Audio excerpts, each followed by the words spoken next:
Give me a heads up as soon as you're ready. Yeah.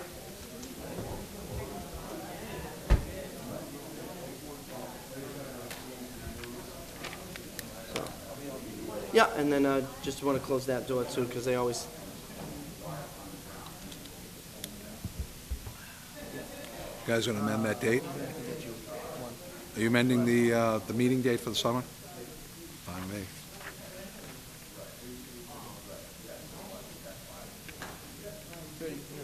Ready?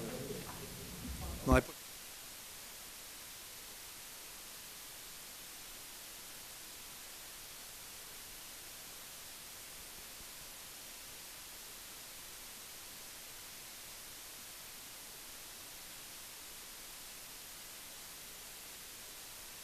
I am. I'm ready for you. Call the order the regular meeting of the City Council, Monday, June 11th, 7 p.m. Clerk will read the roll.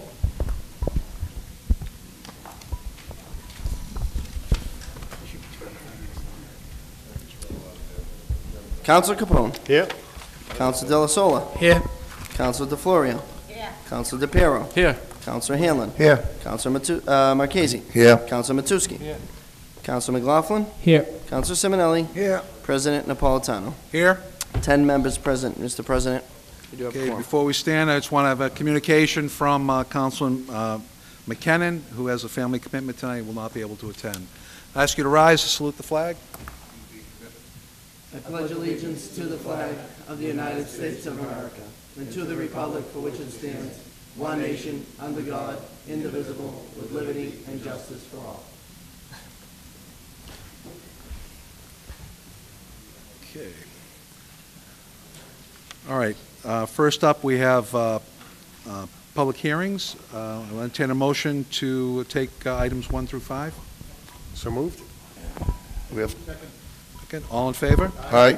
The ayes have it. Okay. A motion to open the public hearings. Mr. Actually, let the Do you have clerk a read the item communication? first. Sorry. No, that's okay. I'm going to read them all, and then we're still going to take them individually and one at a time. Sure. Okay. On item number 1,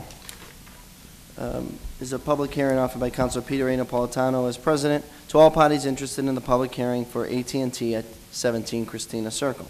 Item number 2 is a public hearing offered by Councilor Peter A. Napolitano as president to all parties interested in the public hearing for AT&T at 12 Victoria Street. Item number 3 is a public hearing offered by Councilor Peter A. Napolitano as president to all parties interested in the public hearing for AT&T at 94 Pearl Street. And item number 4 is a public hearing offered by Councilor Peter A. Napolitano as president to all parties interested in the public hearing for AT&T at 2 Gladstone Street. And lastly, item number 5 is a public hearing offered by Councilor Peter A. Napolitano as president to all parties interested in the public hearing for National Grid to construct underground conduit at Centilly Highway. Thank you.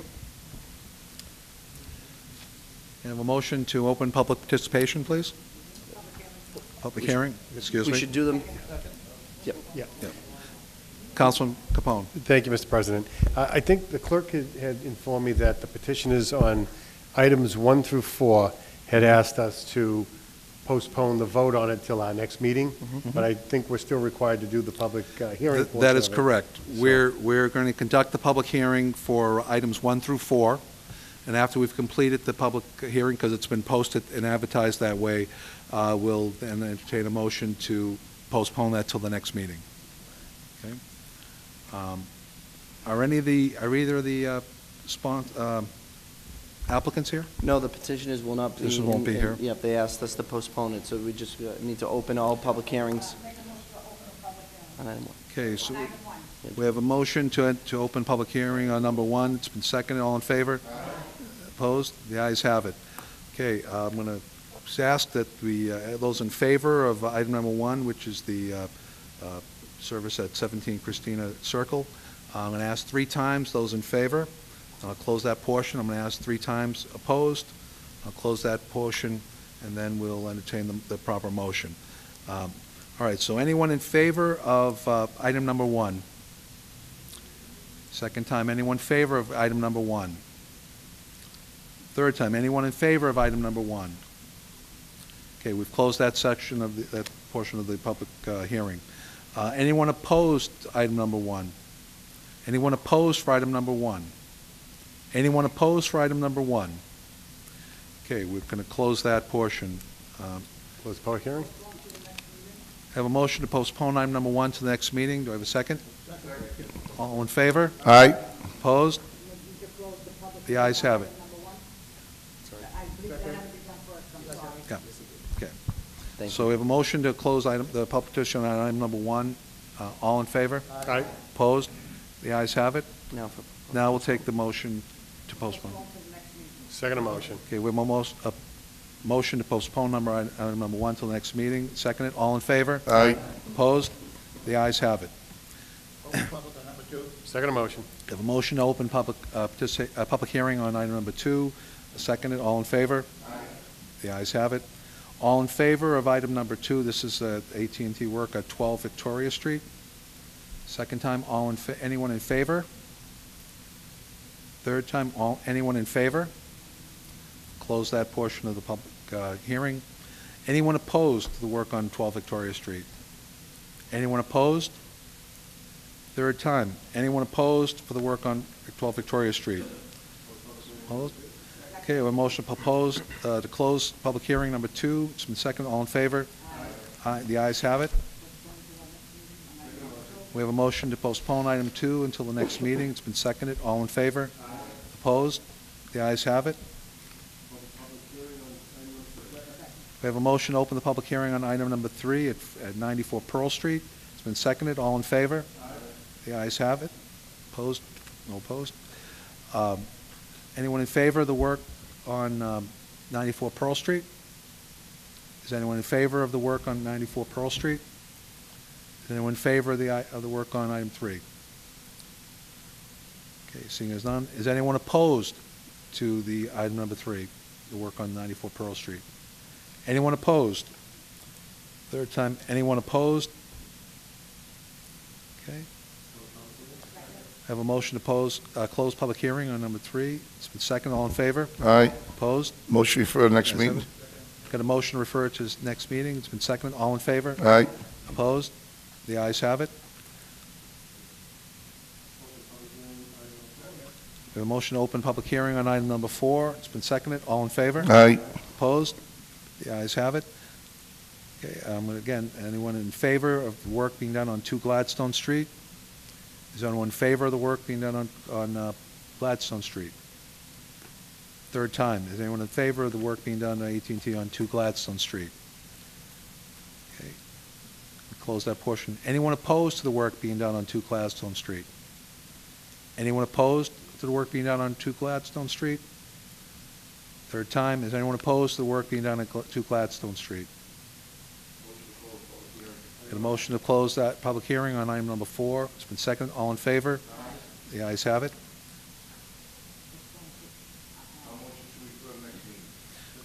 We have a motion. Councilman Hanlon. Items 1 through 4, I believe, are all the same thing. I just would like to know if the clerk would tell us just what one of them is. So these came before us about 7 months ago. They withdrew without prejudice, so they could reapply now 6 months later. They are for those antennas on top of the poles. Okay. You know. Good enough. Thank you. You're welcome. All right, there's a motion to postpone this till the next meeting. It's been seconded. All in favor? Opposed? The ayes have it. Okay. Item number 5, we have a motion to open the public hearing on item number 5. It's been approved. All in favor? The ayes have it. Can I entertain a motion for the petitioners to come before us? Thank you.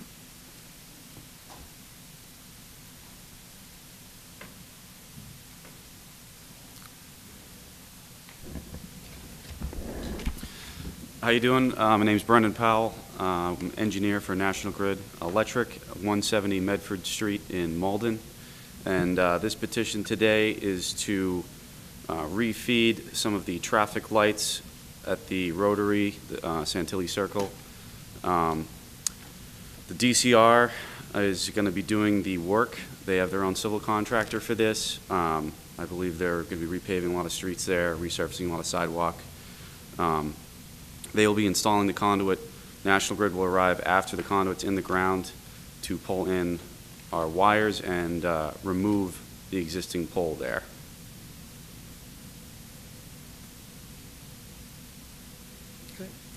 Councilman DeFlorio.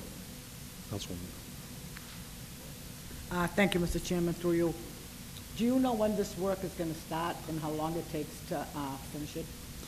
I am not sure when it's going to start, and I know that the conduit is not going to take long to install, but I know that they're going to be there for a while doing many other things at that intersection. I'm not sure what their time frame is for that. Now, you're saying the state is going to be doing this and you're only connecting it. Is this correct? The The- state the is s- putting in, That's correct. The state's going to be doing this. okay. Because that's a very trafficked area and it's tough, especially early in the morning when people are trying to get to work, so, Right. all right, thank you. Council McLaughlin. Thank you, Mr. President. I would echo the comments that Councilor DeFlorio just stated. Santilli Circle, as we all know, is over-congested in the morning from 7 a.m. till almost 10 a.m. And if you do this work at nighttime, the residents down in that area are dealing with enough construction on overnight.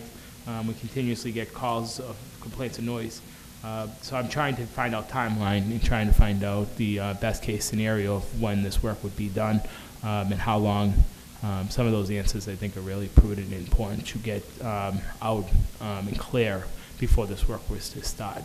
How do we go about getting answers to some of those questions? For the actual construction of the conduit, I would refer you to the DPW director or to a state rep.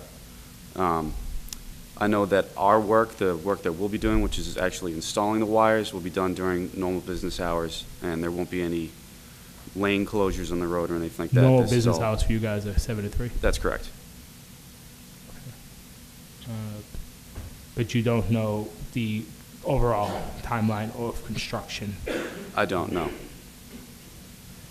So how do you guys fit into this overall project then? Whereabouts do you guys come into this phase 2, or how does this play out? We're notified of when the municipal inspection is complete, and then that is our trigger to go out there and install wires. So this may not, for you guys, your aspect may not happen for a while, It could be 6 months. 2 months, 6 months, yeah. It really depends on the first phase, first contractor's completion date, and then you guys take over from there. That's correct. So, okay. Okay. To you, Mr. President, question. What do we need to do with this piece tonight then? Because I'd like to not vote on this favorably to get some answers on overall construction if we need to contact the Senator. Well, it's a public hearing, so again, that can't really ask that at this point. At the end of the public hearing, then it's the will of the body to make the proper motions, whether it's to postpone for additional information or to approve or disapprove. Okay. Councilman Matusky. Thank you, Mr. President. Mr. Powell, just a couple of questions. How many projects does National Grid have going on now in Everett? I'm unsure of that. You're unsure. There's a lot of work going on all over the city, and I'm just curious if you knew that. And are you aware that we have a policy about baiting for rats? So are you still doing that? Yes, So you'll be doing that on this project also? I believe DCR is doing the digging, is aware of that. Like I said, that our guys are not going to be riding jackhammers and cutting up the sidewalk there. That's It's already being done, right? right. I see, okay, I see the work going on. And I don't know how many projects are going on, but it seems to me that it's like the Bermuda Triangle trying to navigate around the city lately. So I'm just concerned that we are issuing too many permits for work.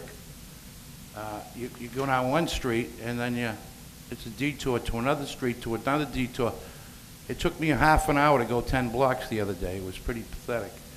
But needless to say, this has to be done at Santilli Circle with the improvements being made. That's next to Best Buy. That's correct. Okay, and you talked to the homeowner that's here tonight? Yes, it is. So you've alleviated his issues? I hope so, yes. Okay, and as long as you're baiting still, and I hope this area is not as residential, I will say, technically, although there are residents concerned, but please insist upon baiting when you people are doing work in this city.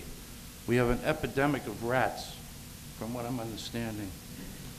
You know, and it's caused by construction work, it's caused by a lot of issues, but please emphasize that. Very important.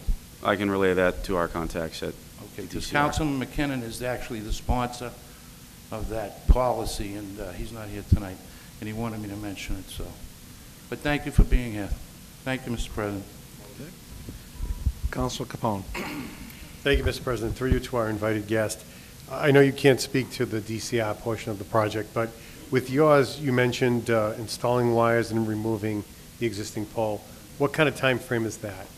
So installing the wires, that'll take our guys about a day, and then they'll probably come back the following day and remove the pole. So it's probably an 8-hour underground shift to install the wires and connect the streetlight service, and then an overhead crew will probably come back the following day, remove the overhead sections of wire, and remove the pole as well. Okay. We'll try to do that back to back. Okay, so a 2-day process if everything goes smoothly. That's correct. You mentioned no lane closures, inclusive of removing the overhead?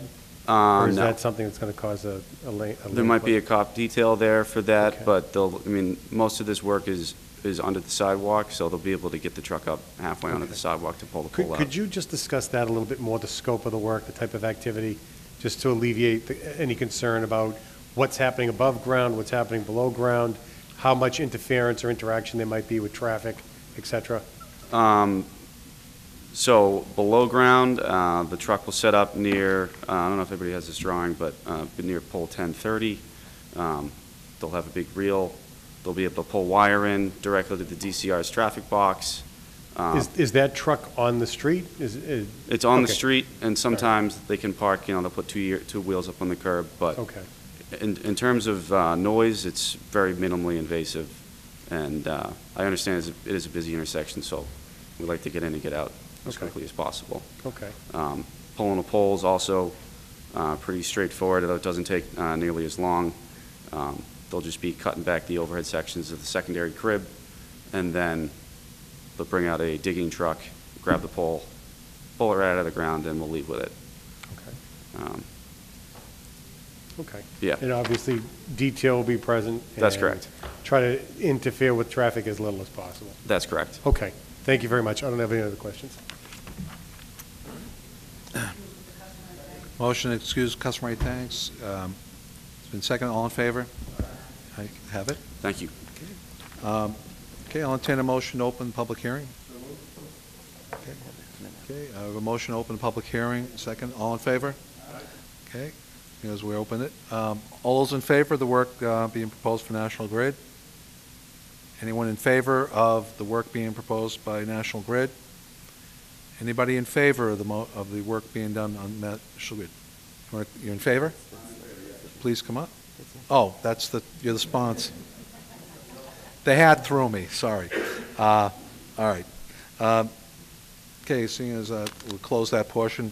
Anyone opposed to the work being done by National Grid? Anyone opposed? Third time. Anyone opposed? Make a motion to close public hearing? We have a motion to close public participation, public hearing. All in favor? Aye. Opposed? The ayes have it. Councilor McLaughlin?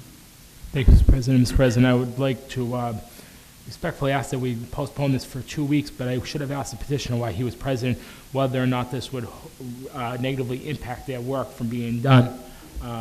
If there is not a real time constraint on this, I'd like to hold it over for 2 weeks to just get some clarification on, I guess, phase 1 of this project of when work will be done and so forth. But I wouldn't want to hold it up if it is going to slow down a project, because it seems like it's normal business hours for them. But So are you making a I motion? would make a motion that we postpone this for 2 weeks unless the petitioner wants to come tell us that it's going to negatively impact his time schedule for being done. Okay, On the motion? I don't have a second. There's no motion until it's seconded. Is there a second? Second. Okay. Councilman DeFlorio on the motion? Mr. President, the way I understand is the state is going to be doing the work anyways. Right. So we're not stopping anything. The only thing we would stop these people from doing is not to work the extra day to connect the wires. The work is going to go on, and I don't think we can tell the state when to do the work and how to do the work. I don't know if it's up to us to do that. So basically, it's like, you go out and you get a permit for your house, you start the construction, you do all the construction, and all the electrician has to do is come over there and put the wires together to wire your house. But the construction is still going on. So it's not gonna resolve anything holding this for 2 weeks. The state is doing the construction. So that's, I understand where the council is coming from, but I think it's a bad idea to hold it over, only because the construction's still gonna go on. So, thank you. Mr. President? Councilman Della Sola. The problem is here is, there's 2 phases. We have the gentleman for Phase 2. We get no one from Phase 1 telling us what they're going to be doing. And again, there's so much going on down there. I know the council's concerned, all of us concerned, but the contractor should have been, the state should have been here telling us what they're doing. What they're doing is no impact, if at all, on the traffic. It's when it happened in Phase 1, so that's the issue here. But I think the council wants to speak. Thank you. I understand Councilor DeFlorio's thoughts on this, and as Councilor Della Sola just said, it's kind of putting the cart before the horse, because this is Phase 2. We haven't talked about Phase 1 of this project yet. And with the hours that he explained to us and how the work would be done with his aspect of it, I would be okay with it going forward. The regular business hours of 7 to 3, but I would like to hear from someone regarding the Phase 1 of this project. So I'll withdraw my motion so that this phase can happen down the road. But I think we're going to need to get some clarification on where Phase 1 is and what the Phase 1 looks like, which is not part of this, I understand, but that was my thought behind it. Okay, so now I have a motion for favorable action. Second it. Clerk will read the roll.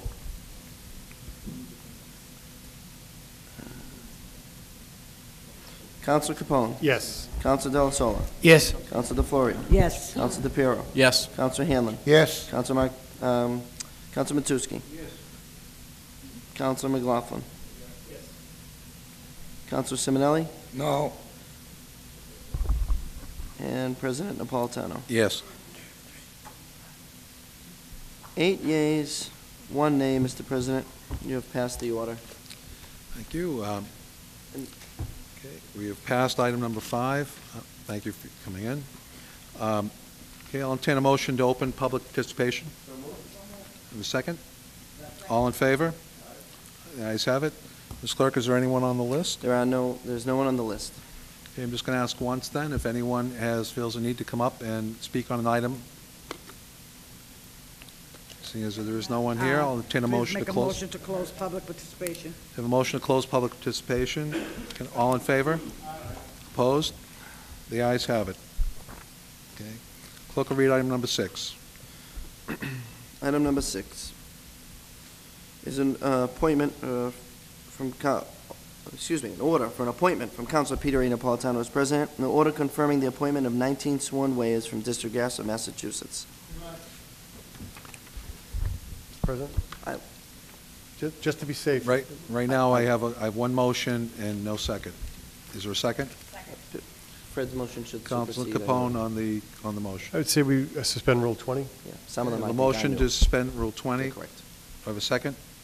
All in favor? Aye. Opposed? Ayes have it. Okay, I have a motion for favorable action. Clerk will read the roll.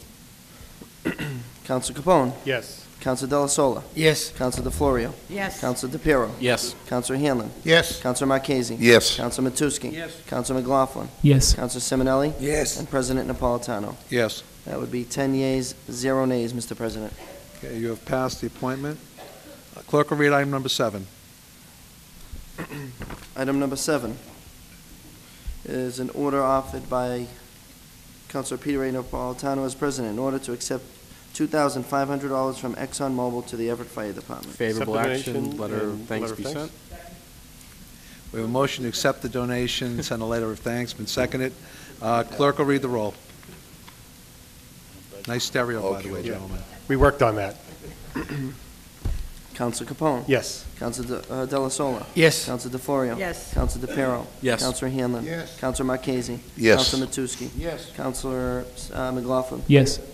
Counselor Simonelli? Yes. President Napolitano? Yes. 10 yeas, 0. Okay, we've Nays. accepted the donation. A motion, can we take 8, 9, and 10 collectively? Have a All right, motion read to 'em take and items go number for 8, 9, and favorable 10 action. collectively has been seconded. Suspend Rule 13? We have a motion to Move to suspend all of them. 13, Rule 13. It's been seconded. All in favor? All right? Opposed? Okay, let the I would clerk read also- the items. I would also ask that the President declare them routine. Mr. President, Yes, I'll declare these routine items. thank you.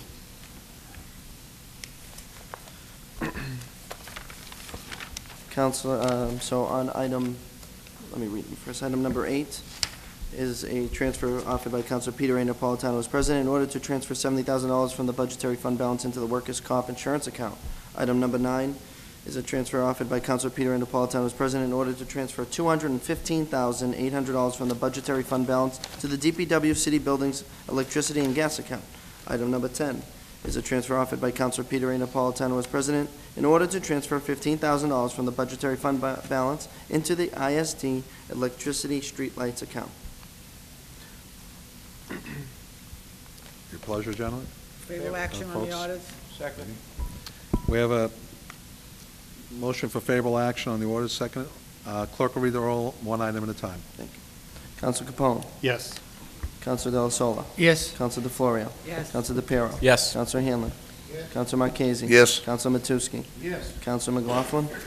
Yes. Counselor Simonelli. Yes. President Napolitano. Yes, 10 yeas, 0 nays, Mr. President. you've passed item number 8.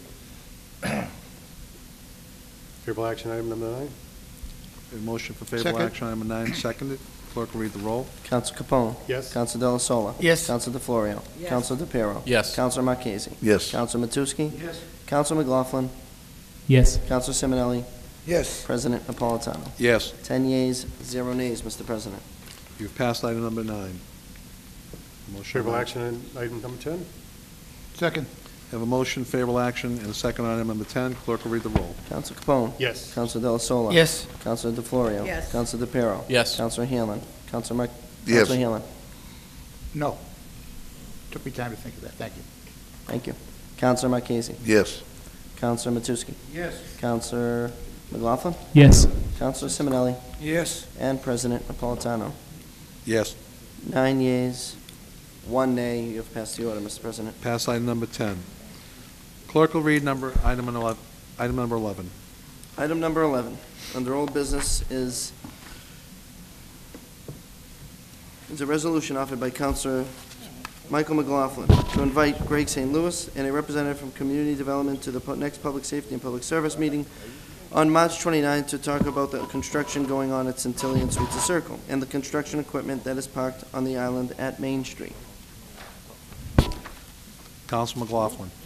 Thank you, Mr. President. Mr. President, I recently got some additional phone calls this weekend from residents down at the 66 Main Street, Everett Villa Co-op building, that they are still extremely concerned with noise they're hearing during the middle of the night of machines moving, pipes being cut, a lot of construction work going on still in that area.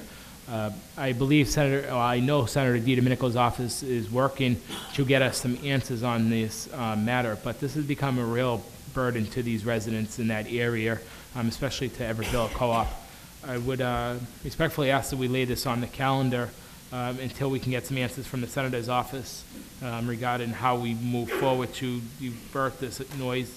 I think the contractor's yard is about 300 yards away from where they're storing equipment and working. I don't understand why they aren't using their own yard for this laydown area rather than that area, but I know it's not under our jurisdiction, so I hope we'll be able to get some answers through the Senator's office. So at this time, I would respectfully ask that we lay this on the calendar for the last meeting in June so that we can get some answers from the Senator's office. And I know Representative McGonigal also has been in contact with me regarding this matter. So I would respectfully ask that we lay this on the calendar one more time for 2 weeks, and hopefully we can come to some solution for those residents in the area. Thank you. From the chair, this item has already been in committee. And what additional information are you looking for that did not already come out in committee? Thank you, Mr. President. Mr. President, I'm looking for any information. At this point, we really have no information. We have a communication from Greg St. Louis just to let us know what the reason of the work is which we already knew was part of the wind mitigation work that needed to be done, and that it's controlled by the DCR. So our Department of Public Works can't give any answers. They can't give us any information because it's not in their jurisdiction, it's not under their watch. So we really have got no answers. Although Greg St. Louis has done a good job at being able to work on getting some of the area cleaned up. If you remember, at the end of the winter season, there was mounds of dirt. It was really, Councilor Della Sola and I visited that area, and it was really a detriment to that neighborhood. Beyond that, there's been no answers. So again, this is sort of like what we just voted on the other piece on item number 5 tonight. We need to talk to the state and see what their overall plan is, and we need to understand what's going to happen in that whole area over the next year before the development is opened, because there's so much going on. As Councilor Matusky said, you're driving in circles almost because of the detour on top of a detour. If we don't understand what's going on in that whole area or that triangle, we're just going to keep running around in circles, one issue from the next. So I'm trying to get some answers on this matter. If I could make a suggestion from the chair, and I know there's actually 3 speakers who want to speak on this. If the city has no jurisdiction on this, what is to be accomplished by holding this over for 2 more weeks? I would think it would be better served, especially when we have one more meeting before the summer break, is to put this back in committee, invite some state representatives here who would have some insight to provide us with that information, so then we can bring it back before the body as a whole, rather than trying to coordinate them on our June meeting. But that's just my suggestion from the chair. Councilman DePiero. Thank you, Mr. President. I think the more appropriate action would actually be to refer it to our state delegation. This has been sitting on our agenda for a while. In doing such, we'll just do that, further that process. I think we should send it to the state delegation and request a response back to get it off our agenda and actually move the ball rolling, get the ball rolling quicker here. But I would defer to the sponsor. There is a motion on the table, but I would rather send it to the state delegation and request a response back. And just to answer why I'm just making that recommendation, I think that's good, and it's because this was in committee almost 3 months ago, and in 3 months we're no closer to knowing anything, and we're not going to the right sources. But all right, so thank you, Councilman DePiero. Councilman Matusky. Thank you, Mr. President. You know, the DCR is the owner of that property, I understand. And they're right next door to a senior citizens building. I mean, and I was with the president Saturday of that building, the village co-op. And he was distressed still. It's been going on for quite some time now. You know, it's bad enough that the oil tankers blew up a few years back over there, and nothing was ever done to clean, you know, make that area suitable. It's always been high vegetation. We need somebody from DCR to come here and explain what they've been doing to these elderly people that live there. It's been a nightmare for them. And the gentleman was here at public participation just a couple of weeks ago. So this is an ongoing issue, and the councilman from Ward 6 is right. I mean, DCR is in charge of it. You know, our senator and our state rep, it's good that they could get information, but we need, as city councilmen, to have a relationship with somebody from DCR to get them up here. I had some success as a state representative getting some sidewalks repaired around the Richie Slush area, but we need to have somebody from DCR come to this meeting. It could be a regular meeting, or it's fine with me, just to explain it briefly as what they're doing down there. How long is this going to take? They've been there all of last year, over a year. 2 years, and these senior citizens that live there have to put up with it. I think it's a disgrace.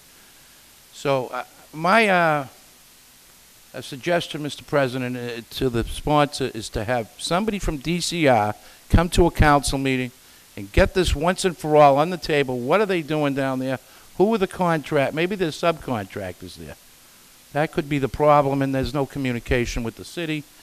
But something has to be done. This can't go on much longer for these people. So I'd like to have somebody from the DCR, along with our state delegation, assist in this matter. Thank you. All right, I have two other speakers before we go on to the next speaker. The clerk has a communication in regard to this matter. I think it's fitting that he reads it. That may also have some sway onto where you want to direct this. Right now, there are two motions, neither is seconded. I'm not asking for a second at this time. I'm waiting. I think the information should be read first, and then take the prudent action after these last two speakers speak, or anyone else feels a need. So for Ms. Clerk. So since Friday, I've been in contact with the Senator's office, Mr. Henry specifically, Jim Henry, and he is working with DCR as we speak. Today, I spoke with them again, gave them more information on what the council was looking for, the subcontractors that are on the property, around the DCR property, and to find out why they're there, how long it's going to be, and some more information. Mr. Henry said that he would be in touch with me in the next couple of weeks, and even to send the response back to the counselor who's the sponsor. So, I mean, it's up to you what you like to do, but the senator is working on it. He knows the issue, and his entire staff is on it, and they've been in touch with DCR a few times now, and DCR has responded that they just needed some more information on what they were looking, specifics that you were looking for, what you were looking for. So I spoke to Mr. Henry today. He will have the information hopefully in the coming weeks from DCR. They've been very responsive to the senator's office. So I can either get the response and send it right to the representatives or to the entire city council. It's your pleasure. But we are working on it. Thank you. Councilman DeFlorio. Thank you, Mr. Chairman. I think we need to have a better communication with DCR.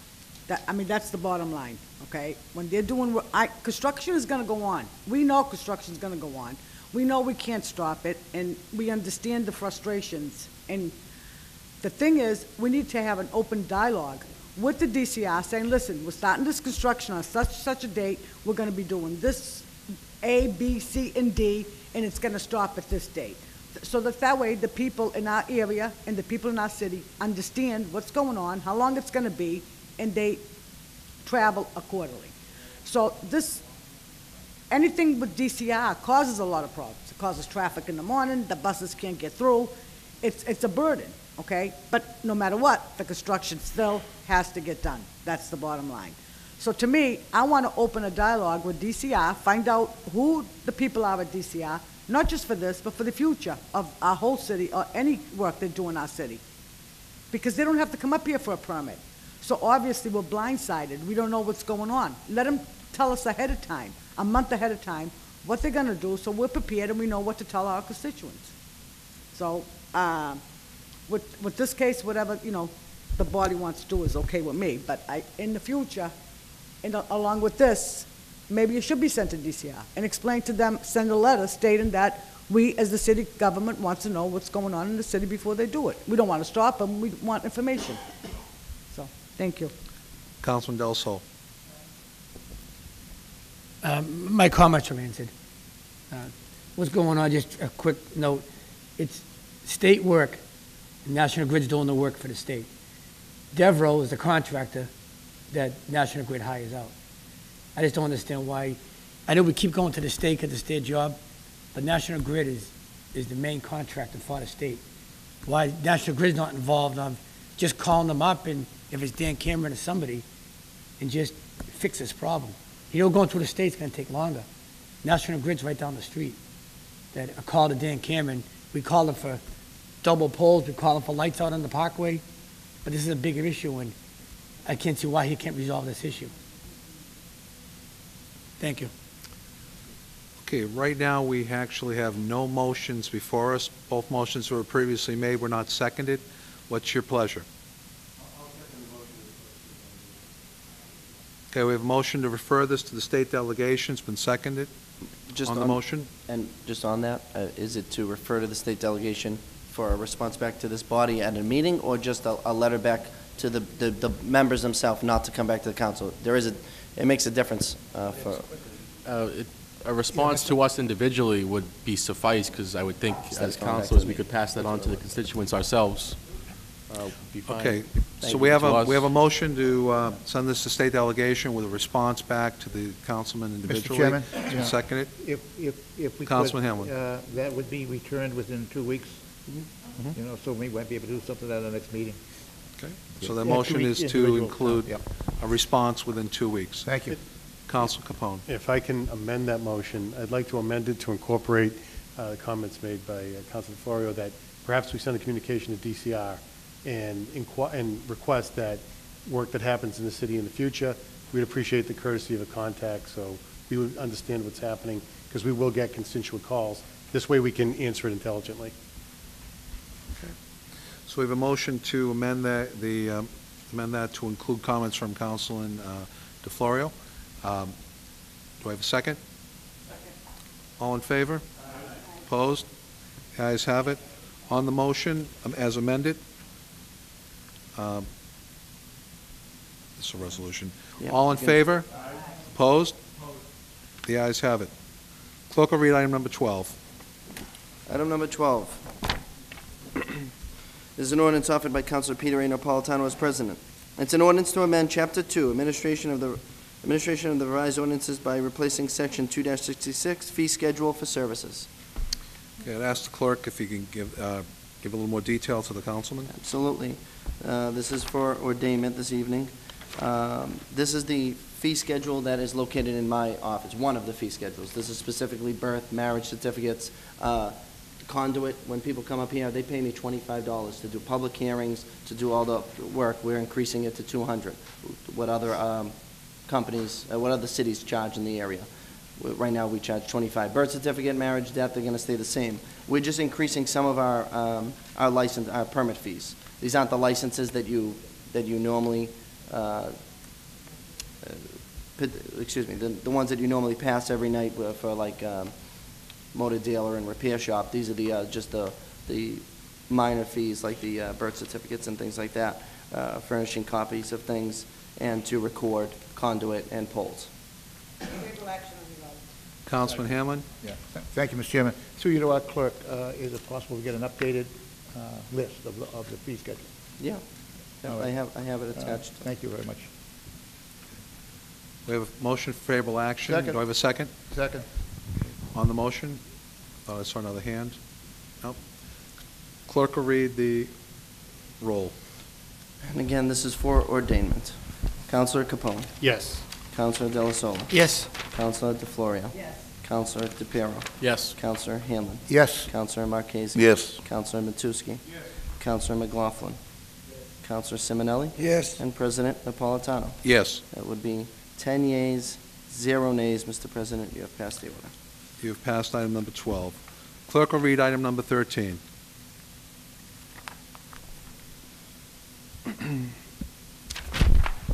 Item number 13 is Mr. President, is a resolution offered by Councilor Stephen Simonelli to request the mayor set up a date for former Councilor Joseph R. King dedication with a request for a written response back to the council at our next meeting. Councilman Simonelli. Thank you, Mr. President. Through you for Councilman Simonelli. Mr. Clerk, is there any information on that subject? Councilor, no, at the moment, I don't have another response, but I know that the Chief of Staff is here, and... Mr. President, can I invite the Chief of Staff to come? Second. We have a motion to invite the Chief of Staff to join us. Second, all in favor? Aye. Opposed? The ayes have it. Good evening, Mr. O'Donnell, if you just give us Good your name evening, and title Kevin for the- O'Donnell, for Chief the of record. Staff from Ed Maria. Thank you. I had previously submitted through a communication report that we were going to do the dedication simultaneously with the opening of Florence Street Park, of which I have been told as recently as this afternoon that that work is to be completed by week's end. Upper or lower? Because the reason I asked for the clarification, Mr. O'Donnell, is Reason I still have because gambling is I wasn't good at it, Council. Upper Florence Street is Ward 2, where Councilman King served. Lower Florence is Ward 1. So if we could just get some clarification to make sure that we're on the same page. Oh, and I apologize that it was upon the completion of that park, which I don't have an exact date, but I could probably get one from Mr. Souza. He's just out on the planning board right now, so if you like, I could walk down the So this is the hall. opening of the one up on Nickel Street? Yes, Okay. yeah, that's my Mr. old Chairman- neighborhood park.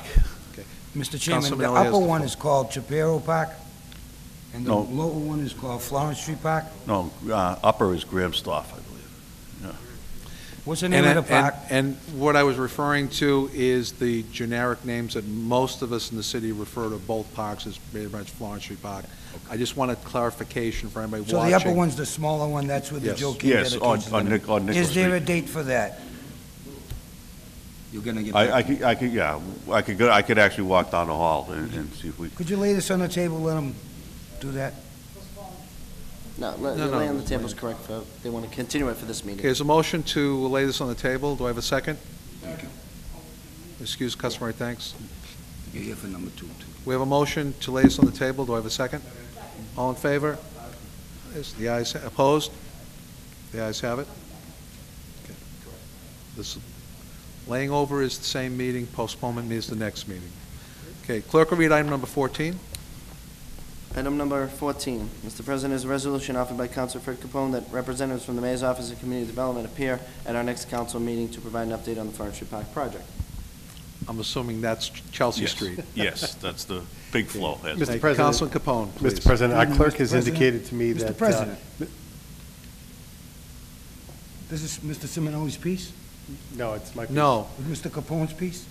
yes. Apologize. Not a problem. And just for the record, you really need to wait for me to acknowledge you, if you could. But I understand confusion here. We postponed the first piece so that you can provide us with the dates. Now we're going on to the next piece.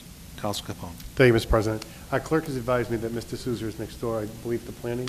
And he'll be back. board. And so he asked that we lay this on the table to later on in our meeting for him to be able to come back and respond. So I move we lay this on the table. Have a motion to lay item number 14 on the table until for later in the meeting. Second, all in favor? Opposed? The ayes have it. Clerk will read item number 15. Item number 15, Mr. President, is a resolution offered by Councilor Wayne A. Matusky that a representative of National Grid appears to explain the option for electrical supplies to homeowners in Everett. Councilman Matusky. Thank you, Mr. President. Mr. Cameron is not here. He did express that he'd be willing to explain the representatives that are going around door to door appealing to people to move from National Grid to different suppliers. So we'll lay this on the table, and he'll hopefully be here at one of maybe the...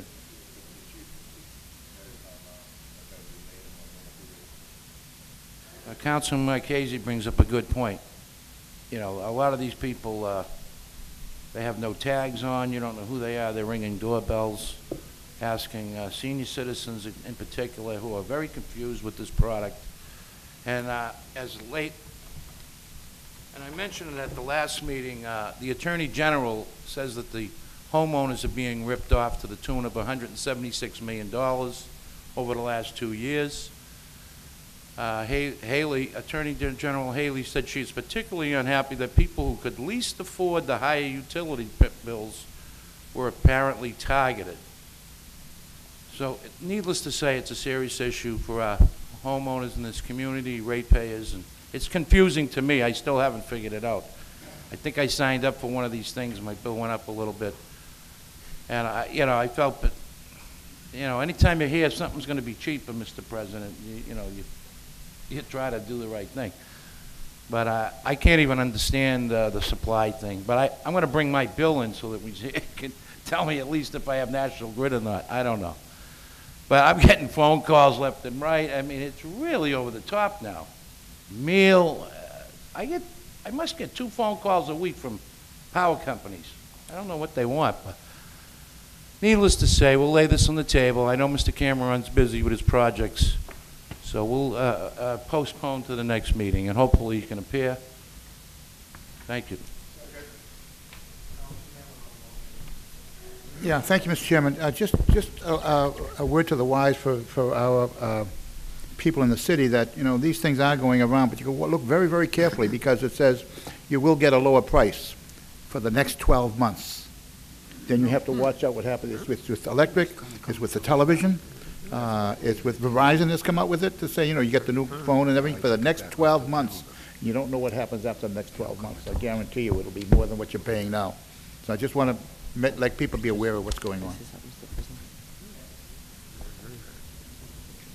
And just on that, if they're coming by your house They do not have permits from the police department. So either call the police, or if it's during the day, you can even call my office, and I can go out there and find them. So either one. They do not have a permit from the police department, any of those smaller companies. They have not got permits, and they need to be permitted. We passed that revised ordinance through Council Capone about 2 years ago. So I just want to give you all a heads up to tell the constituents that they're not supposed to be going door to door.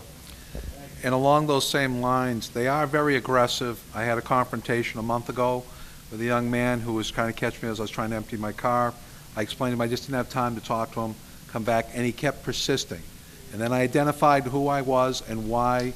Not that I'm ever going to be one who says, you know who I am, but the thing is that I identified who I was, and I explained to him that he was violating our ordinances, and he persisted. So the reason I relay this out is to tell our residents, do not be afraid to call out on these people. Give the police a call. That's what they're for. If they're harassing you, you do not need to take it. Don't take it. Give us a call. We'll get somebody out there to address it. Because they have to adhere to our ordinances and our laws just like everybody else. If they're required to get a permit and they're not doing it, then they're in violation of that. We'll get them removed from the street completely. Okay? Thank you. So right now we have do we have a motion? Postpone. We have a motion to postpone. It's been seconded. All in favor? Aye. Opposed? The ayes have it. Clerk will read item number 16. Mr. President, could you take item number 14 off the calendar? We have a motion to take item number 14. 13. 13. Do I have a second? Okay. We should probably take 13 and 14 collectively. Okay. The second? All in favor? Aye. Opposed? The ayes have it. Mr. O'Donnell, if you please come up. And I have a motion for Mr. Souza to join us. Second. All in favor? Aye. Opposed? The ayes have it.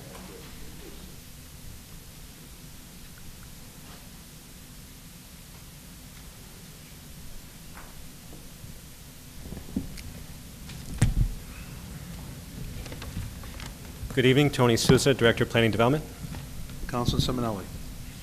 Thank you, Mr. President. Through you for Councilman Simonelli. Did you get that information for us? Tony will have it. Forgive me, the question relative to opening of Grahamsdorf? Yes. Grahamsdorf Park, they will be finishing we're in June now, they'll be finished the last week of this month. So we are,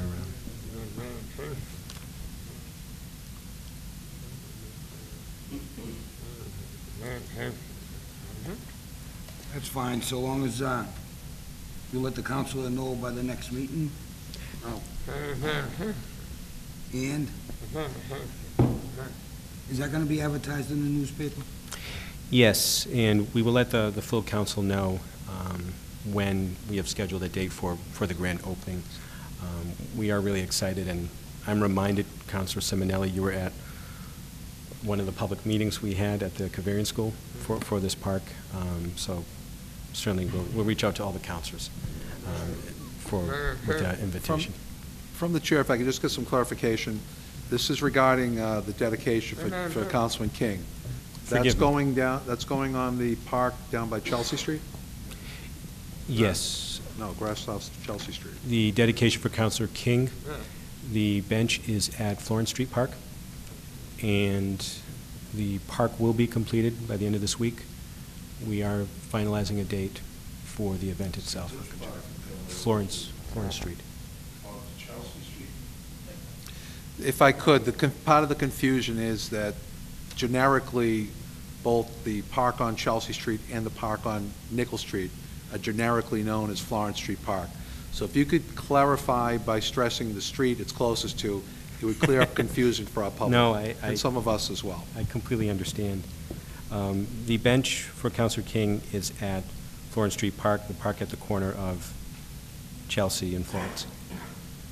Grahamsdorf Park is upper flow? Yeah. Do I have that right? Yeah. Okay. I'm still learning the area.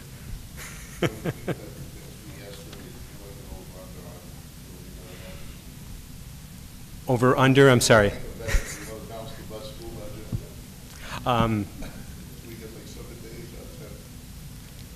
Councilor Marchese, I'm just going to make it official. You have the floor. Turn the mic Sure. on. Please turn your mic on. Are you done, Councilman Simonelli?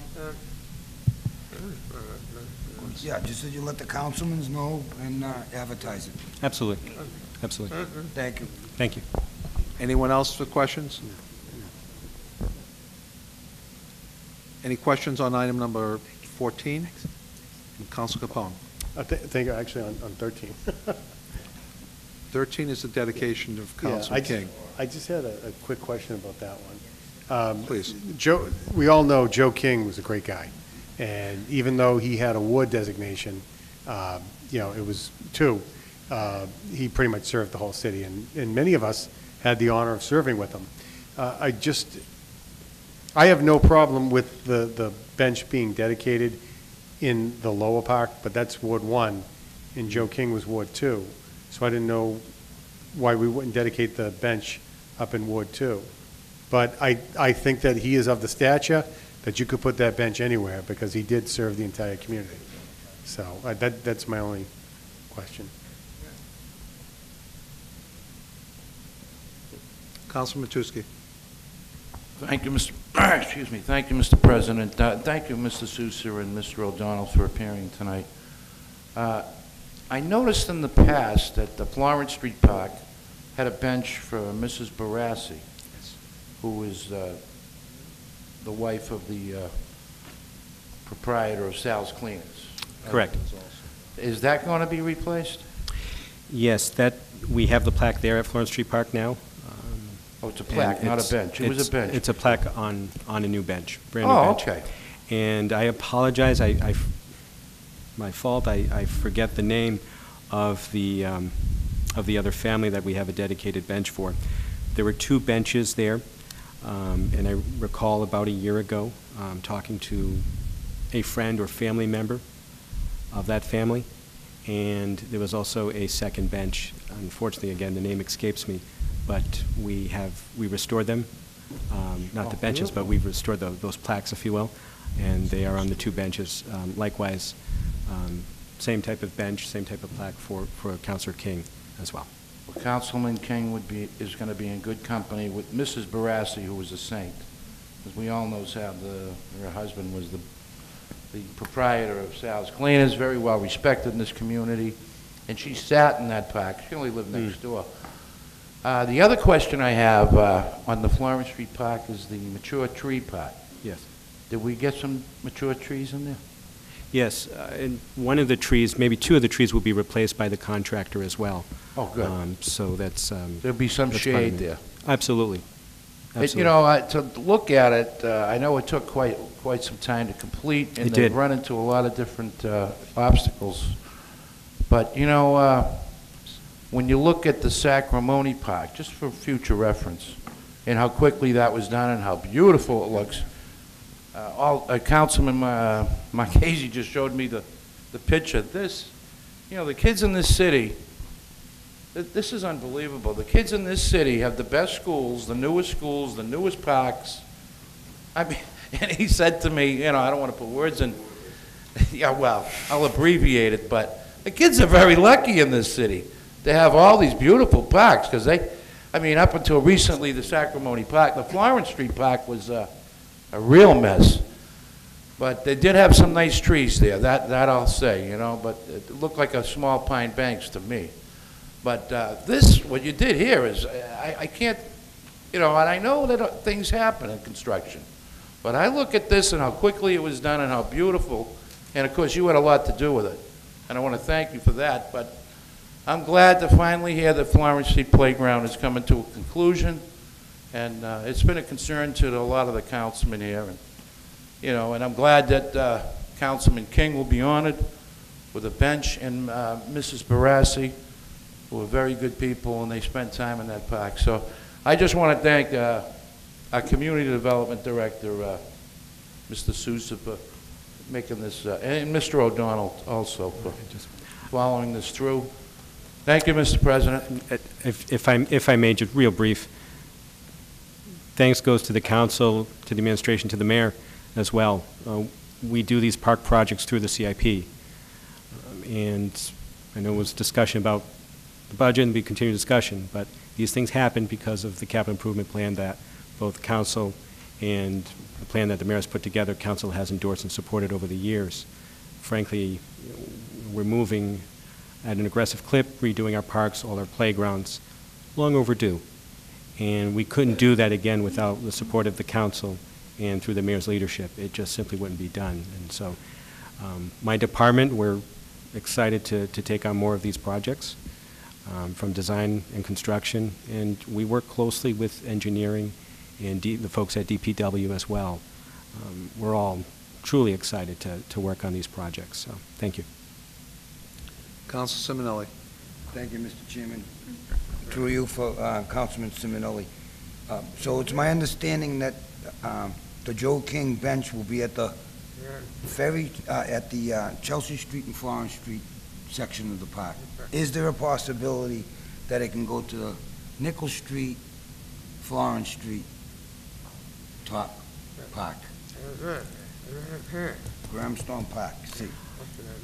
And if I may, through you, Mr. President, if I recall, there may have been an order at some point, and I believe the clerk has that information, so be happy to do whatever the council pleases, but just for clarification. I just don't remember. It's been a while.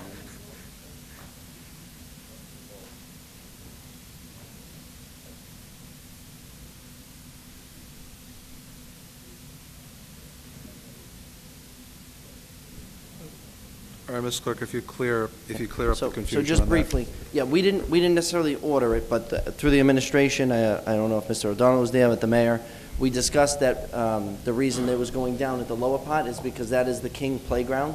The park is named after Joe's brother. So they were going to put the plaque of Mr. King's brother and Joe next to each other, so that way they'd be together. And I thought they thought it was a symbolic thing he always used to come down, I live across from Florence Street, he used to come and visit that park and visit his brother's plaque all the time.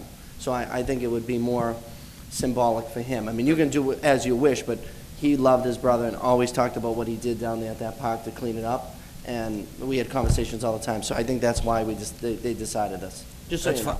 That's fine, Mr. Chairman. Thank you. Councilman Capone.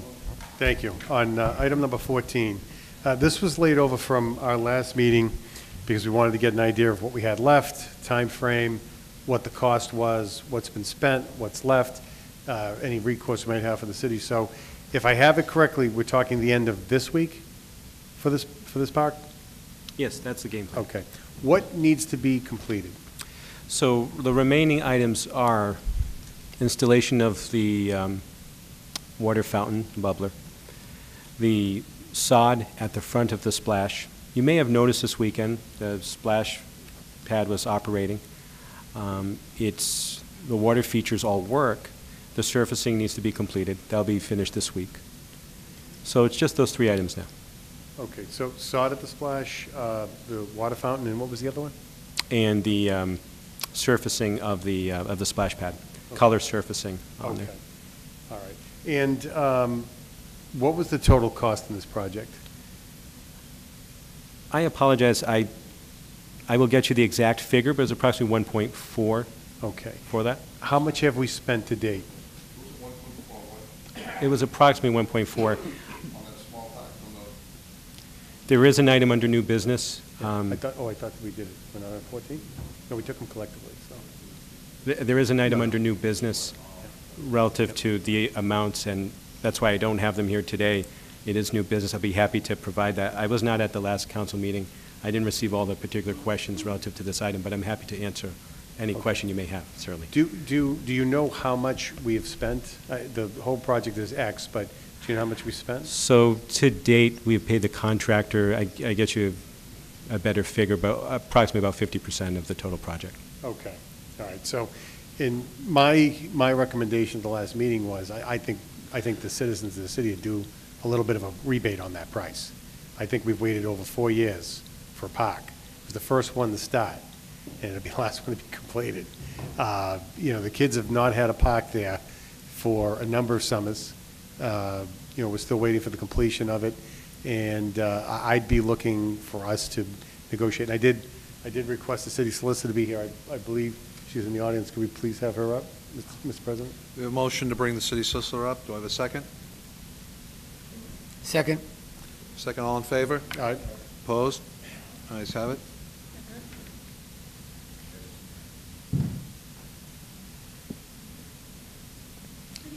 Good evening. Colleen Mejia. City Solicitor. Thank you, Mr. President. Through you to City Solicitor. You're aware this project has gone on for a long time as well. Is there any language in the particular contract that talks about any kind of damages or anything of that nature? We used to, I'm not familiar with this specific contract, but I know that we did have liquidated damages clauses in our contracts. This is a couple of years old, this contract. I'd have to actually look to see. Okay. So we also can pull a performance bond and hire somebody else and use the performance bond to pay the other contractor, if that were. Yeah, and that was one of my suggestions as well. If we can get the project done, obviously that's what we want to get done. And by all indications, it looks like the end of the week, which is a shorter time frame because it was 2 weeks, 2 weeks, 2 weeks. So now the end of the week is shorter than 2 weeks, so I'm a little bit happy about that. But if we end up getting to the end of the week, I really, and we're not there yet, it sounds like the items that are left are very, very minimal. And I could do it myself. Yeah, so it doesn't sound like it's worth kidding. cutting bait and going over to a new contractor. But at some point, we as a community say enough. Yeah. And, I think 4 years is a heck of a long time. So I'll be patient for the end of the week. If it's still ongoing, I think we have to very seriously consider giving a heads up to the contractor and let them know if you do not finish it by a firm date, then we are going to let you go. We're going to bring in a new contractor. They're going to complete the job. And then regardless of whether or not that happens, and even if we have full completion of this project by the end of this week, I think we really have to look at this contract, and I think we need to discuss with this contractor that perhaps they're not entitled to 100% of these funds, because this community has gone without this park for a number of years. Now, I know some of the project along the way, we've actually had the contractor up here. Some of the items along the way were out of his control. Things did happen, but 4 years is an awful long time. And I think that there has to be a very candid conversation, and I do think that there should be some form of a rebate on this project. That would be my request. And whomever the proper parties are to have the discussion, I wish it would happen, and I'd like to know what the resolution on that is. But that's the cart in front of the horse. Let's get that project done. It does sound like it is right around the corner. But if we do get to the end of this week and we start rolling into next week and we still don't have work done, personally, I've had enough. I've had enough a year ago, but I definitely have had enough this evening. So if we go beyond this week, I really don't even want conversation. I want the only conversation to be, if you don't get it done by, in a hard and fast number, the end of next week, whatever it is, you're done, the new one's coming in, and then regardless of that conversation, the second conversation that follows that up, let's talk about that number, because we're going to have to change that number, and then try to come to some sort of resolution. I appreciate the hard work all of you put into it. I know that you are equally frustrated, so I don't want anyone to think that my frustration is towards you, because I know you share it, and I know that you've done what you can on your end. But I think at this point, I think enough is enough, and that would be my request and my recommendation. So I thank you very much for your time and your efforts, and I'd like to be informed about how everything resolves. So first, I'd love an email that says we're done. And then second, once that happens, I'd like to know how we make out with the discussion, if it's to happen, about the overall contract price and, any kind of a refund that's due the city. So, Sure. Thank you very much. I do appreciate that. Thank you, Mr. President. Councilman Hanlon.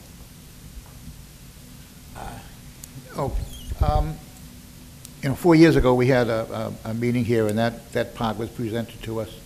We're all very excited about it and everything. My only question is, when this park is completed, will it be exactly what was presented to us 4 years ago? So I wasn't here for the presentation, but I obviously have the plans in my office. It will be very similar to what was presented. We've made some modifications, like we do with every park project. Dare I say, better than what was even presented back then. So it'd be very, very similar. Okay, that's good news. Features, program space, Yeah. very similar. Colors not necessarily the same. Plant species not necessarily the same, but very similar. No different than any of the other projects that my department's completed, which I think now we're at 5 or 6. That's good. Thank you. Thank you. See you next week, Ann. Thank you. Thank you. Look And we forward just to it. have one comment from the chair, Mr. O'Donnell. Is the administration planning on doing something out of the ordinary? As we've had meetings with the residents from that park over the years with the rodent issue we had down there, the various meetings we've had residents up here. It was continually promised to them that when that park is open, we would do something out of the ordinary to compensate them in some manner for the wait. Is there any plan for that, and if so, what is it? And if not, why not? Yeah, it'd be premature to say what the exact plan is now for any of that, but we are in the discussion phase of that. But in terms of, are you asking about ongoing rodent issues, or? No. What I'm Okay. talking about is that residents down there are under the impression from the various meetings that when that park is finished and opened, there would be some type of rededication of a larger scale, something, other than just opening the gates and letting people play. That's what they're expecting. They've been told that this park, to wait for this park for 4 years. They're expecting more than just a park at this point. Is there something, a weenie roast, something Well, out I'm of the sure ordinary? the administration's goal is not to disappoint, Counselor. Okay? So we'll look to see that something occurs beyond just unlocking the gates then. Yeah. And, all right, thank you. Anyone else? Excuse with customary thanks. Thank you. Thank you. Thank you. Thank you. Second. Excuse me, are there any pieces related to this that they're going to be here? We'll keep them up here while they're here. I know I have a piece on 19, which is it's new business, and Mr. Councilman, Souza. We can't, because 19 is new business, they can't speak on it. They haven't had advance information. So I'd say no. So on, Mr. Thank President? you. Councilman Capone. Thank you. On item number 14, I'd like to postpone this to our next meeting, and I hope that might be the end of it, at least the part of it being completion. So we'll just, we'll postpone this till our next meeting. And For an an response from Community Development Administration, City Solicitor, with regards to progress in the park, and if any discussions have occurred with regards to contract. All right, so we have we have a motion to postpone this. Do I have a second? Second. Okay. As the councilman indicated, asking that that they come back up, and give us an update. It could be written form. They don't need to be present for it. Okay. Do I have a second? Second. All in favor? Aye. Opposed? The ayes have it. Thank you. Clerk will read item number 17. Oh, we still have item number 13 open? Yes. Thank you. Okay. What's it? Councilor Manelli, your pleasure on item number 13?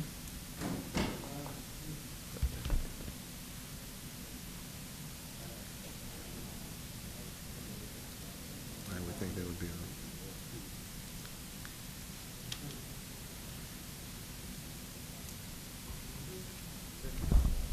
Thank you, Mr. Chairman, through you for Councilman Simonelli. Just that the mayor has the date, that we are informed, and that it's advertised, and would like to thank the administration for the bench for former Councilor Joe King and his brother, and that it's not going to be at the upper Florence Street Park, that it's going to be in the lower Florence Street Park with the brother's plaque and the bench. So with that, refer it back to sponsor? Okay, we have a motion to refer us back to sponsor. Do I have a second? Second. All in favor? Aye. Opposed? The ayes have it. Now, clerk will read on number 17. What happened to 16? Yeah, we got No, we another already National did Grid. 16. 16, Mr. Chairman. Okay. Item number 16, 16. Mr. President, is a Resolution offered by Councilors Michael McLaughlin and Councilor Fred Capone that National Grid update the Everett City Council as to the causes of the various power outages that have occurred recently in the Lower Broadway and Gateway Mall areas.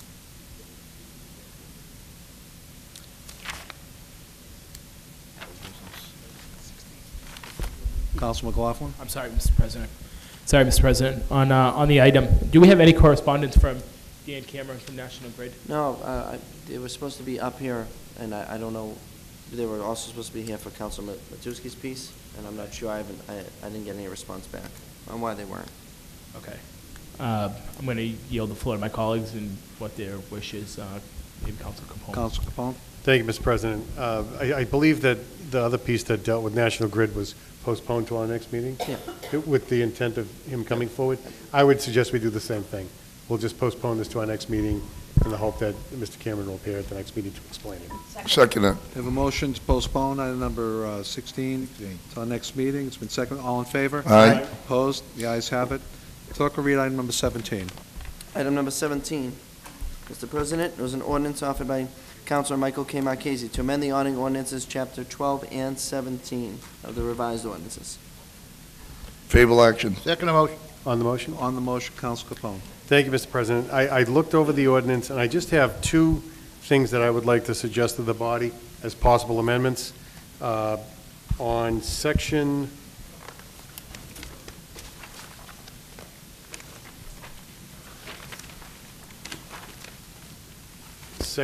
E,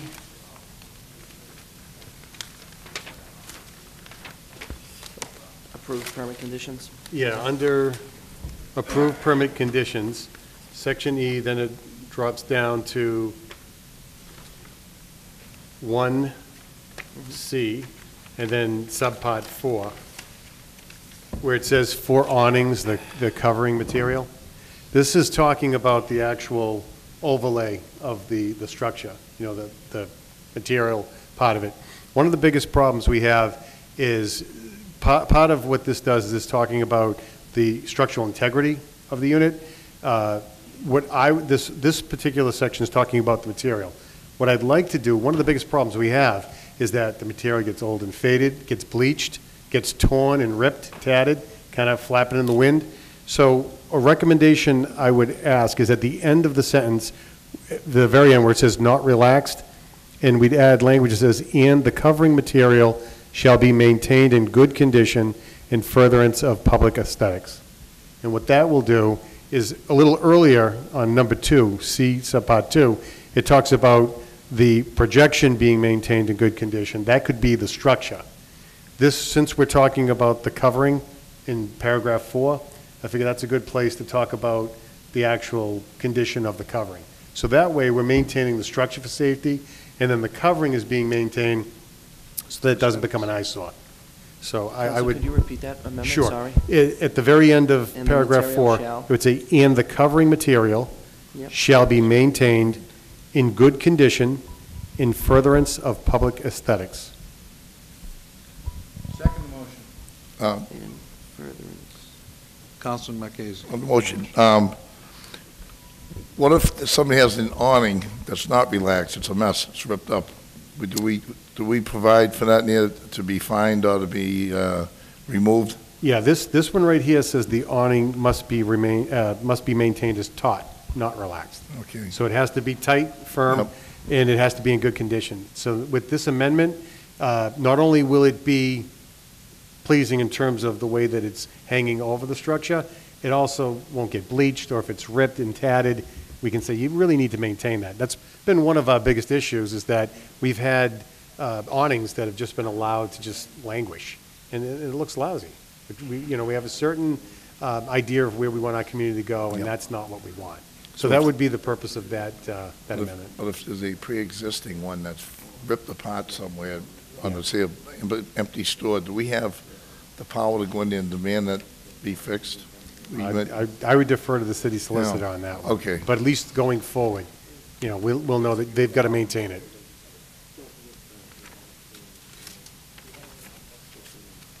So did you make that in the motion? I did. Second motion. All right, so we have an amendment before. Was there another one? To add the piece regarding aesthetics. It's been seconded. All in favor on the amendment? Aye. Opposed? The ayes have it. I have one other suggested amendment, Mr. President, if I may. On Section H, violations, it's in subparagraph E, Part 2, where it says, if after 5 days said projection has not been removed. This is when, if there's a violation and the city notifies the party that there is a problem, 5 days goes by, the city can then act. The way we have it written is the city shall act. We're required to act. And although we may want to do so, there may be a circumstance where we don't want to jump on it right away. So I would request that we change the word shall to may. And that way, we have the authorization to do it, but if for some reason it's prudent for us not to, we have the ability to lay off and deal with it in different course. Otherwise, we're required to. Excuse me, just for a little clarification, would just be the skeleton part of it? This would be if there's any violation. Any violation? Yeah. How about tat and tatters? Yeah, any violation, through you, Mr. President, any violation, they have a 5-day window, they're notified, they need to correct it. If they don't correct it, currently it says we have to do something, but there may be a time where we don't want to, but at least we have the authority to. So if we do decide to, we can go ahead and act on it. But if we think for some reason it's not prudent for us to do it, we want them to do it or something of that nature, or maybe it's a big job, who knows? We don't have to, but we still maintain the authority to do it. So that's why I would ask that we change it from shall to may. Second. On the amendment, so we are, at that point, relieving our duties of being able to make, we're not, Councilor Capone. So it's just an option whether or not we shall go in and enforce the 5-day rule. It's not prohibiting it, it's just giving us some flexibility. Okay. There may be I think the intent is there may be circumstances where that would require that flexibility. The way it's written right now, we would not be allowed to grant any flexibility. Okay. We're not here to dictate, we're here to work with our Nope, and that's the intent, I believe. Thank you, Mr. President. Councilman DeFlorio. I'm sorry, On the Mr. Chairman, motion. but in regards to the fines, is that something that code enforcement goes out to do? We do. We take care of the city clerk is the one that... If you license them, I am your licensing authority liaison. I go out and I do the inspections. I mean, obviously, when it comes to building, there's building code in here, so ISD and building would, structurally would be able to fine also, but I would also, as long as it's not on the structural part, it's on the aesthetics and things like that. So I wouldn't know the building code. I wouldn't work have up the the building authority to code. fine, Correct, also. fine without coming to us. You could automatically do it without coming to us. I'm a representative of the city council. I'm also a member of the code enforcement task force, so I have a lot of the same authority to write tickets, and I have ticket books. I just want to make sure that everything is done fair in the city, that's Yep. all. So, you know, sometimes people can't do it because of a snowstorm, you can't get the contractor out.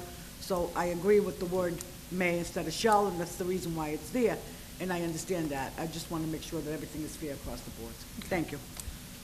So we haven't So we passed need, the amendment yet. it's been moved and We have seconded for passed. favorable action on that amendment, but there hasn't been a vote. We got to vote on the Second Amendment now. So now we have a motion for favorable action as amended On the Second on the Amendment. Second Amendment. Yep. Okay, all in favor? Aye. Opposed? The ayes have it. Favorable action on the ordinance as amended. Second. We have a motion for favorable action on the ordinance as amended. Clerk will read the roll. And I believe since it was published, but the intent is still there, it hasn't changed. I think, Colleen, I don't think anything, the intent was changed and was published correctly, that we can still vote on it as amended. Okay, I Mr. just wanted to President, make sure. before the roll call, that was amended to include Councilman Matusky by the sponsor, just so you'll understand. It does say that. Okay, not on the calendar, though. That's okay, as long as In you my- have it there. In the minutes, it does. But it should be on the ordinance that's published. Thank you. Clerk will read the roll. Counselor Capone. Yes. Counselor Della Sola. Yes. Counselor DeFlorio. Yes. Counselor DePiero. Yes. Counselor Hanlon. Yes. Counselor Marchese. Yes. Counselor Matusky. Yes. Counselor McLaughlin. Yes. Counselor Simonelli. Yes. President Napolitano. Yes. 10 yeas, 0 nays, you are ordained as amended, Mr. President. Thank you. You've ordained item number 17. Clerk will read item number 18, please. Number 18 is an ordinance offered by Councilor Peter A. Napolitano as president. An ordinance to amend the livery licensing article of Chapter 12 of the revised ordinances to allow the city clerk to approve licenses for small home occupation-based livery services and livery operator permits for all livery services. Favorable action on the order. Second motion. A motion for favorable action, seconded. Clerk will read the roll. This is for enrollment. Just one question on the, On the motion, Councilman Matusky. Thank you, Mr. President.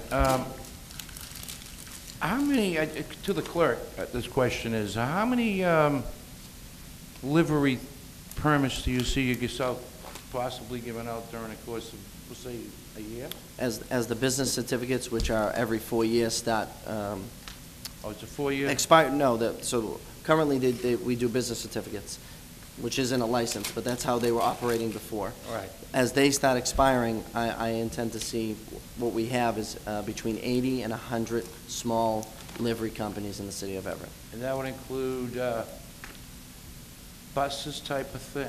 I Yeah, noticed livery these is big any- white pick trucks that people do, you know, they have the livery license Yeah, as long on as you it. have a livery plate, you're a livery company, So so that- it's it either may large be- companies or small, but this would allow me just to do the smaller companies that are home-based. And they park in my neighborhood, but the delivering products, or is it people? Livery would be people.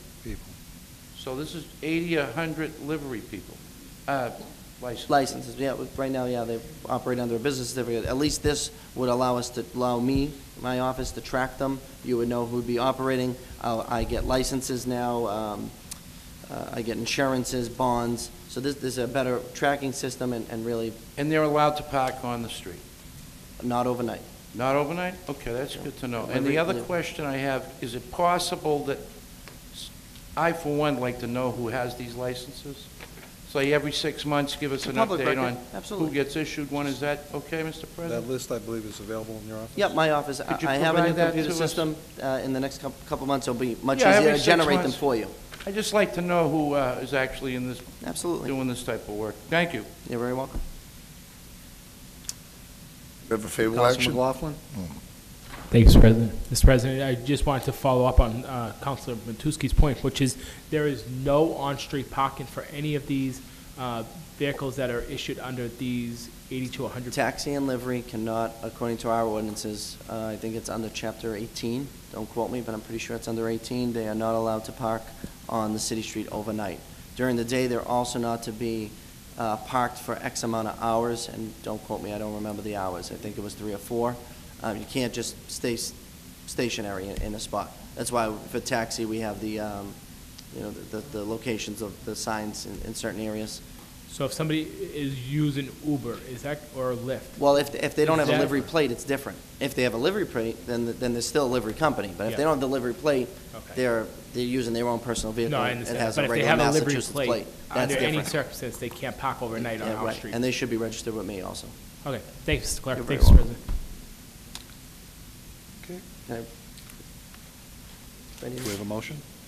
We have a Yeah, motion for right. favorable action. It's been seconded. Clerk will read the roll. Counsel Capone. Yes. Counselor De La Sola. Yes. Counselor DeFlorio. Yes. Counselor DePiero. Yes. Counselor Hamlin. Yes. Counselor Marchese. Yes. Counselor Matusky. Yes. Counselor McLaughlin. Yes. Counselor Simonelli. Yes. And President Napolitano. Yes. 10 yeas, 0 nays for enrollment, Mr. President. Clerk will read item number 19. Item number 19. Mr. President, is a resolution offered by Councilor Michael K. Marchese that Mr. Tony Souza from the Community Development Office update the council on the money spent so far on the rehab of both Florence Street Park and the Meadows Park. Councilor Marquez. Can we postpone this for 2 weeks?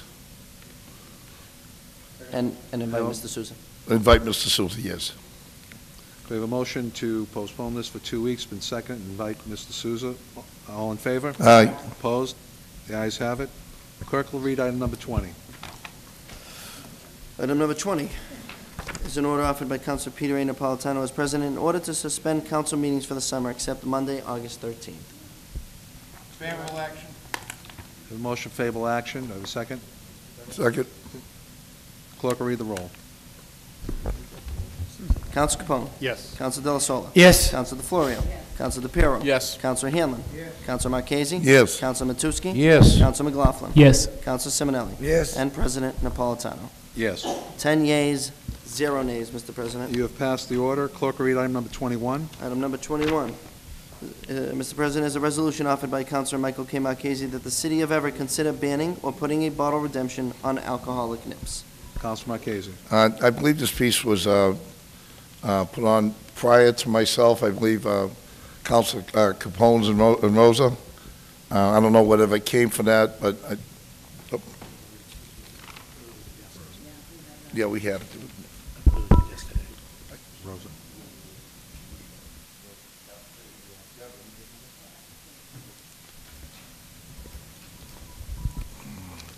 I don't know where to go with this. I believe I had some conversation regarding send this to the state or something to get a redemption, 5-cent redemption on it.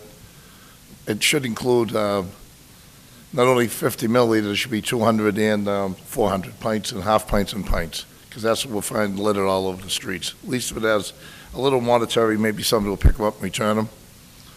And it seems like we're nitpicking, but we're not. The place is getting a little overrun by anybody who has, $2 in their pockets dumping them empty in front of someone's house. I mean, if it wouldn't hurt business so much, I would have proposed banning them, but, there's too many small little stores here, I think we'd kill them. Your motion? Where would we? Yep. I'm going to defer to Councilor Rosa. She says she has some kind of answer from them. Councilor DeFlorio. Thank you, Mr. Chairman. From what I understand is, it's up to the state to put the 5 cents deposit on there. I was speaking to Brian from the license board, because that's where we send it, our correspondence. As far as outlawing them, you can outlaw them, but you have to be courteous enough to give the stores at least 2 years to get rid of their, whatever products they have, because it's not fair just to outlaw something and then all the stores get stuck with it. So we can outlaw them as long as we give them 2 years. So maybe we should consider sending this to committee and having a further discussion, and invite the, I'm sorry, is it Brian McCarthy? There's 3 members, licensing board. Yeah, but is it Brian? Mr. Antonelli is actually. Brian is the one that gave me the correspondence today. So invite Brian up to the committee.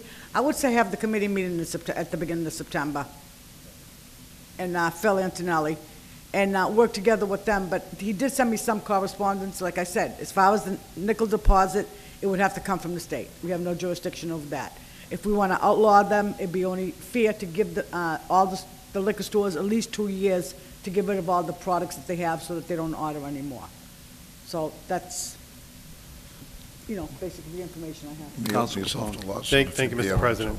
And I think that's probably the right way to go. Send it into legislative affairs, have a discussion. I know that perhaps banning them shouldn't be the way to go.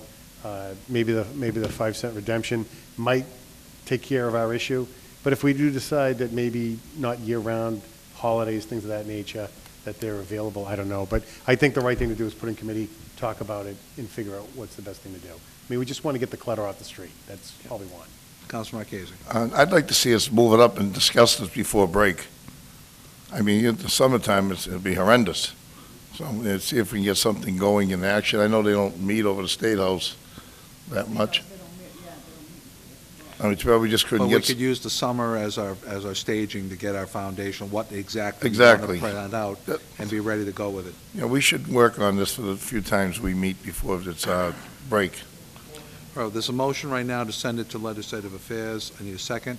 Second. All in favor? Aye. Opposed? The ayes have it. Clerk will read item number 22. I'm sorry, Mr. Chairman, before we read item 22, make sure I get invited to that legislative affairs. I'm not on it, so. Thank you.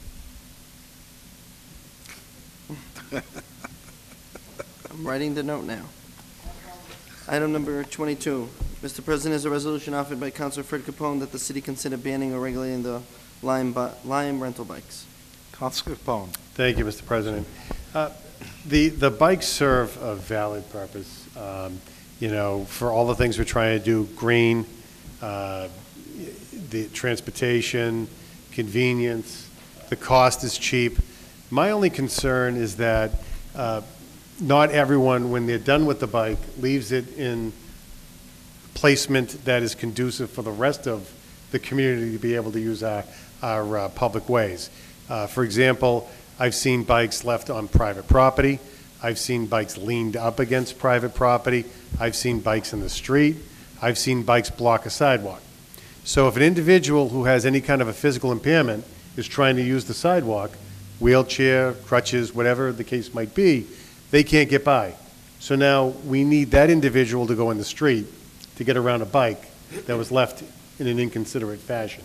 So, you know, banning them may not be the solution, but what I'd like to do is I'd like to figure out how we go about changing. I know that, I think the administration said call 311 and then they'll come and get the bike, and that's fine. But there's got to be a better way. I don't want to be reactive. I'd rather be proactive. I read the contract that Lime Bike has with renters. They pretty much put everything on the renter. So the company accepts no obligation, no responsibility, no liability whatsoever. And I understand it. They didn't put the bike there, but they put the bike out there. So whether it's we decide at some point in time that we ask the company to set up actual docking stations in different locations, or it's as simple as, contact them and let them know with the whole process of renting the bike that you cannot, little list of things to do, not to do. You got to leave it in such a way that you don't block the thoroughfare, not in the street, not on public property, those types of things. So I know that we just had the reveal, and I didn't realize when I put the piece on, there was a reveal, so it was just kind of coincidental. So I just want to make sure that if we are going to have these bikes available for individuals to use, that the individuals using them are just courteous, and they don't leave the bikes everywhere in the street, this, that, and the other thing.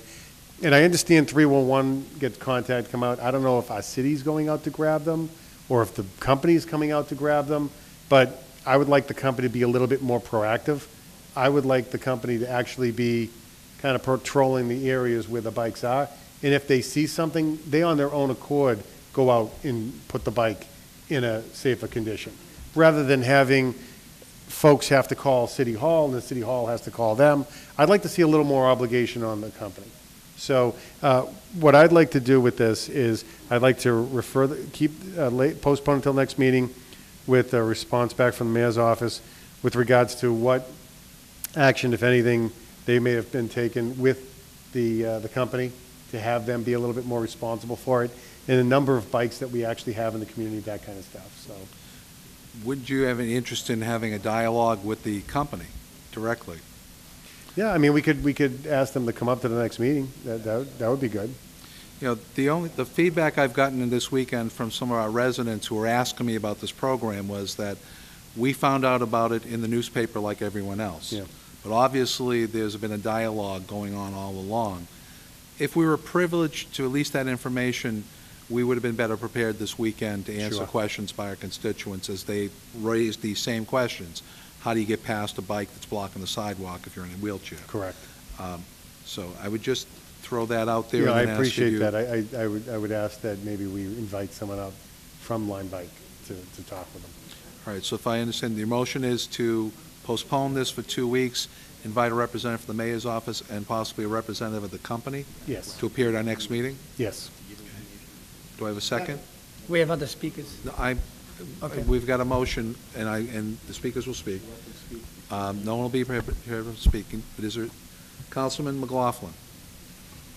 Thank you, Mr. President. Mr. President, I would echo the comments of Councilor Capone. This weekend, while out exercising, I saw a lot of violations on bikes, as well as I saw one on Lynch Street early on Saturday morning around 5 a.m. in the middle of the street, which could have caused a very serious accident. It was still dark out, and the bike was laying in the street, and I stopped and pulled it over onto the sidewalk. But I think kids are out at nighttime, and I think that might become one of their new entertainments is to mess these bikes up on purpose.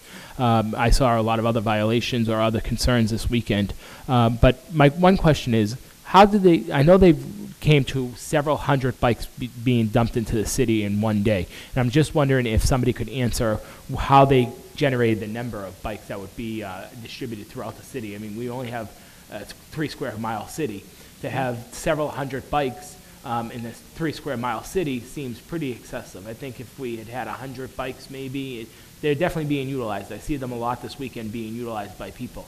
But I think we oversaturated the city with this number. It's a fair question to be asked, but obviously the people who can answer that question need to be here. Yep. So that's why I would ask. But I just want to possibly propose center- that so that the administration can get an answer to that question, and they don't feel blindsided by my question, which is that if they can explain that to us when they come up to speak, I'd appreciate it. Right. Thank And I you. believe that was, okay.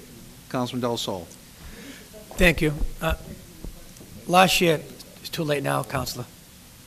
Last year, I brought this up, That's what she means, to hear. this piece here, and I'm glad Counselor Capone brought this up again. I think we have to put bike stands and throughout the city to park them.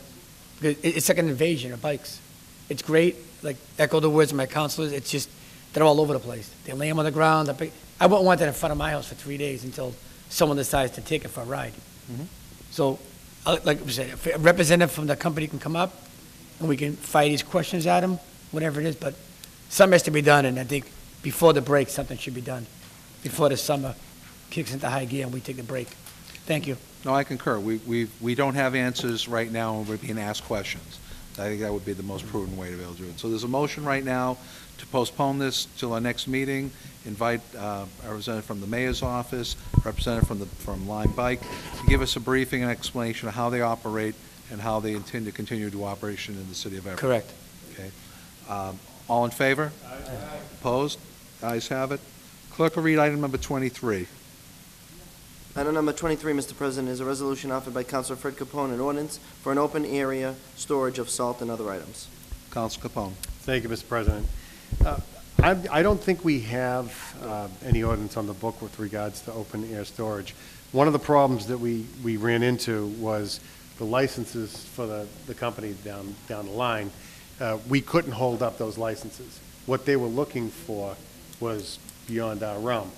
And the intent of that company is to store salt. That's fine, there's nothing wrong with that, but we don't have any regulation of that. So I think that we need to look into drafting an ordinance. I do believe the clerk's office has started that process. Yes. Because, we need to make sure that anything that's left open air is controlled by tarp so that contaminants don't get into areas. You don't have it flying into other people's properties, that kind of stuff. So this would deal with open air dirt, debris, salt, things of that nature. So I'd like to refer to Legislative Affairs and try to work on an ordinance with that regard. Councilor Marchese. I spoke to someone last week, maybe you should call up the city of Chelsea. I'm sure Sergio and Mike were on that, and find out what they're doing. If they have any fees we don't know about, we maybe apply the fees here. Obviously, they have something about covering up that salt over in Chelsea, so find out what they're ordered to do and bring it back here. Seems to work there. Are you seconding the motion? The motion to go what, the Legislative Affairs, second on that, and hopefully we have some information from Mike or Serge, yeah. Councilman Matusky. Thank you, Mr. President. Since this last meeting on this issue, quite a few people have actually talked to me. And, our waterfront area is very important to us. And we have to focus in on that. But my question is to the clerk of the city clerk. When a business this large applies for a license that's impacting a certain neighborhood, in this instance it's not residential, but it is the waterfront, I think that the advice you could give to the business person is to have some kind of presentation before we get cold turkeyed here issuing licenses. Now, I don't know what the policy's been, but anything this large and impacting, and it's a change of operation also. Cement is different than rock salt. It is sand involved, but it's rock salt. It's not cement, okay? Let's be clear about that. They had some on the property for their own 5 or 6 acres or whatever it is there. But that wasn't what their product was. This is a change of operation. It's a whole new thing. And especially with the casino just a few doors away. I mean, we've got to really maintain, and you're the first line of defense, Mr. Clerk. You have to let them know, gee, just as a little advice. I got cold turkeyed up here on this issue, and, we've had some tension about it. If I was informed of what exactly it's only going to be, they could be speculating on the property when they bought it. And, they're a multi-billion-dollar company, I understand. And they really did. I got a better look at that operation in Chelsea, and they have landscaped it nicely. But, what I heard, you hear different things. We all do. I want what's right for this community. We're moving forward, And that waterfront area is going to be very important to the future, I believe. You heard about the Encore boats that they're putting in and so forth. So I would advise, and I know you have your duties to perform, but a company this size coming into our community, and you told them they needed 3 licenses, and they came up before us, but it would have been nice as a new business to give us some information. At least that's the way I feel. Not to scare us, and it's anything next to that LNG tank scares me to begin with. Okay, that's my priority. I can see them from my deck. Excuse me, I can see those 2 tanks from my porch. But we haven't had any issues there. But it is close to it, and it's a sensitive area. We all know that. So my suggestion, Mr. President, and I'm in favor of this, by the way. Any change of operation of this magnitude could be negatively impacting. So I'd like to know what the fees and the storage and other items that this resolution addresses, or this ordinance rather. So, I think the councilman's right. We have to protect ourselves. Can't just waltz in here and say, okay, we're going to do something. So with that, I support this, and what is the motion to do? Motion is to send it to Legislative Affairs. Okay, thank you. And seconded. All in favor? Aye. Opposed? The ayes have it. Clerk will read item number 24. Final item. Item number 24, Mr. President, is a resolution offered by Councilor Michael J. McLaughlin that the parking clerk appear at the next public safety and public service meeting to discuss the issuance of residential parking stickers to commercial vehicles. Mr. President, can we strike out public safety and put it in legislative affairs? I've spoken with the city, the parking clerk. The problem that some smaller streets are having is companies are setting up shop. They're getting 9, 10, 11 residential stickers. They're parking all their work trucks on the street, and their employees are coming in the morning, getting their work van, leaving their personal car there, and it's a cycle that just continuously happens. If you're registered in the city of Everett, you can imagine these big companies could be doing this all over the city. I think we need to look at the language in the ordinance and try to add some teeth to the language to the ordinance so that we can prevent this from happening in the future. I got a phone call from some concerned residents on one of the streets in my ward that has this issue going on and has been going on for quite some time. So I originally thought of public safety would be the right spot, but now I understand legislative affairs to work on the language of the ordinance. Second motion. Counselor, are you proposing an ordinance change, and in what language? So I would like to send it to legislative affairs, speak to the parking clerk, and see what her recommendations are. I'm not proposing anything right now, Mr. What I would suggest is start with public safety, public service, get your information there, and then from there, if you have an idea to recreate the ordinance, then it goes to legislative affairs. Legislative affairs is not the place to air this, investigate this information. It's the place to create the ordinance. Do the investigation, public service and public safety, because, again, that's what you're referring to, residential stickers being applied to commercial. But the ordinance is already created. I'm just looking to revisit the ordinance and to be able to potentially add some teeth to some spots in the ordinance that may need to be beefed up or stronger to prevent this from happening in the future. Right. But without bringing the principles up to get the details of how it's enforced, aren't you putting the cart before the horse? I respectfully disagree, but I'll put it in public safety, sure. It's however you want a motion. No, I can put it in public safety. I just think legislative affairs would be the most appropriate spot, but my colleagues, I would second that. All right, so you're making a motion to change public safety and public service to legislative affairs? Yes. Do I have a second? Second. Okay. Have a motion to amend the resolution to include legislative affairs on the amendment. Counsel Capone? And I just want to make sure that that committee works as efficiently as possible. Obviously, invite the sponsor. Who else would the sponsor like to be there? And the parking clerk is in the piece. Okay, great. And I'll be there. Counsel McLaughlin, who else did you want to invite? The parking clerk and the city solicitor. All right, so there's an amendment to amend the resolution to change public safety and public service to legislative affairs. It's been seconded. All in favor? Opposed? The ayes have it. Would you care to make your, and now the item's still before us. Can you now make the now that we've amended the piece, if you can make your motion? Now make a motion that we refer it to legislative affairs, next legislative affairs committee. And invite? The parking clerk and the city solicitor. Okay, so we have a motion to refer item number 24 to legislative affairs, invite the parking clerk and the sponsor. All in favor? Opposed? Ayes have it.